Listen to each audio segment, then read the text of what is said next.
চাঁদপুর জেলার মতলব উত্তর উপজেলার খাগুড়িয়া, হাপানিয়া, নবীপুর এই ৩ গ্রামের ১ কিলোমিটার এলাকা জুড়ে তীব্র ভাঙন দেখা দিয়েছে।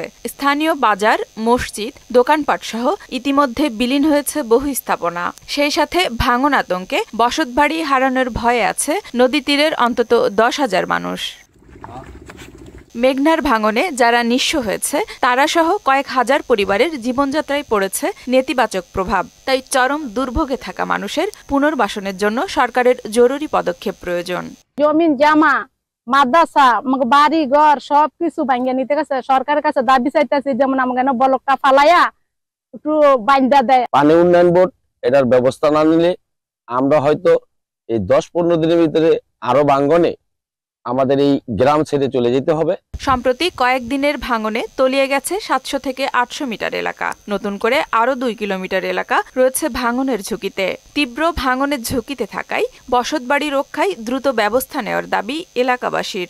বাংলা আর এক সপ্তাহের ভিতরে আমাদের বাড়িগুলো সব ছাইরা জানতে চাইবো। নবীপুর গ্রাম হয়তো বিলীন হয়ে যাইতে পারে, এমনকি বেড়িবাঁধও আঘাত আনার সম্ভাবনা আছে। যে মানে অলরেডি আমাদের কয়েক বিঘা জমি চলে গেছে।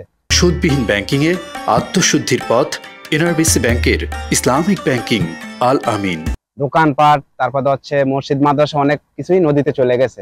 ভাঙন রোধে সব ধরনের ব্যবস্থা গ্রহণের কথা জানান এই প্রকৌশলী। ভাঙন কবলিত স্থান অলরেডি সাইট ভিজিট করেছি। সাইট ভিজিট করার পর আমরা ঊর্ধ্বতন কর্তৃপক্ষকে এটা অবহিত করেছি এবং তাদের পরামর্শ মতো পরবর্তী কার্যক্রম আমরা গ্রহণ করব। চলমান ভাঙন রোধে স্থায়ী বাঁধ নির্মাণে দ্রুত পদক্ষেপ গ্রহণের দাবি নদী তীরের বাসিন্দাদের। আফরিন পপি, মোহনা সংবাদ।